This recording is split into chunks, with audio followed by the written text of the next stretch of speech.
بلوچ نسل کشی کے خلاف جاری اس تحریک کا آج 62واں دن ہے، اور جس طرح ہم نے اپنا اعلان کیا تھا، ہم اب اس تحریک کو بلوچستان بھر میں پھیلائیں گے۔ بلوچستان کے ہر گھر، ہر گاؤں میں یہ تحریک بلوچستان میں جاری ریاستی جبر کے خلاف لوگوں کی آواز بنے گی۔ بلوچ یکجہتی کمیٹی شروع دن سے ریاستی جبر کے خلاف بلوچ عوام کے لیے وہ پلیٹ فارم ہے جس کو توانا تر بنانا اب ہر بلوچ کا فرض بن چکا ہے۔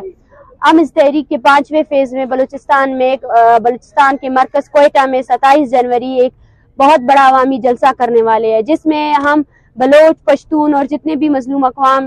کے نمائندے ہیں ان سب سے گزارش کرتے ہیں کہ وہ اس تحریک کا ساتھ دیں، جس طرح شروع دن سے آپ اس تحریک کے ساتھ رہیں۔ اور اس 7 دنوں کے دوران ہم نے ریاست اور اس کی مشینری اور اس کے تمام نام نہاد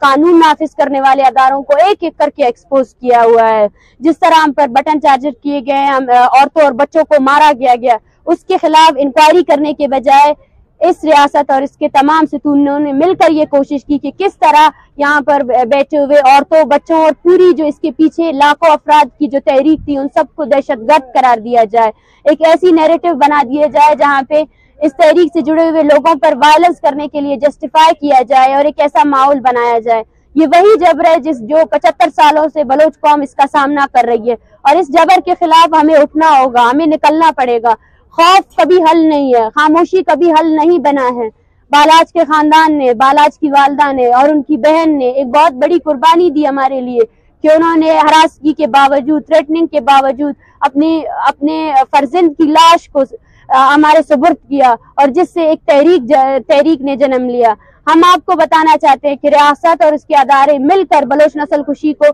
تیز کر رہے ہیں۔ اگر ہم اپنا وجود بچانا چاہتے ہیں تو اس کے لیے ہمیں اپنے بلوچ قومی بقا اور شناخت کی جو جدوجہد ہے اس کو اسی طرح لے کر جانا پڑے گا، لیکن ہم پرامن طریقے سے نکلے ہیں تو ہمیں اسی طرح ہی اس تحریک کو آگے بھی توانا کرنا پڑے گا۔ میں آپ سب سے گزارش کرتی ہوں، آج ہم 300 خاندانوں کے ہمراہ بلوچستان کی جانب سفر کر رہے ہیں۔ ہو سکتا ہے راستے میں یہ لوگ ہمیں روکیں اور ہم پر تشدد بھی ہو سکتا ہے، لیکن اس کی ذمہ داری میں پھر سے بولتی ہوں کہ ریاست اور اس کے تمام ستونوں کی ہے۔ جیسے ہی ہم یہاں سے نکلیں گے، یہاں پر جو ہزاروں کی تعداد میں بلوچ طلبہ تعلیم حاصل کر رہے ہیں ان کی جبری گمشدگی کا بھی خدشہ ہے۔ ان پر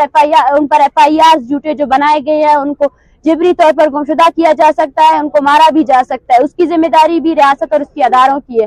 میں اس تحریک سے جڑے ہوئے گلوبل دنیا کی جتنے بھی ہیومن رائٹس آرگنائزیشنز ہیں ان سب کو بھی یہ پیغام دینا چاہتی ہوں کہ وہ اس پرامن تحریک کے خلاف ریاستی کریک ڈاؤن کا نوٹس لے، اور اس کے بعد اگر اس تحریک سے جڑے ہوئے کسی بھی شخص کو نقصان پہنچتا ہے تو اس کی ذمہ دار اس ریاست کے تمام ادارے ہوں گے۔ عدلیہ ہوگی جو ہمیں انصاف فراہم نہیں کر سکتی، عدلیہ ہوگی جو اس پرامن تحریک کے کریک ڈاؤن کو ختم کرنے میں بالکل بھی کردار ادا نہیں کر رہی ہے، اور تمام کے تمام ادارے ہوں گے۔ شکریہ۔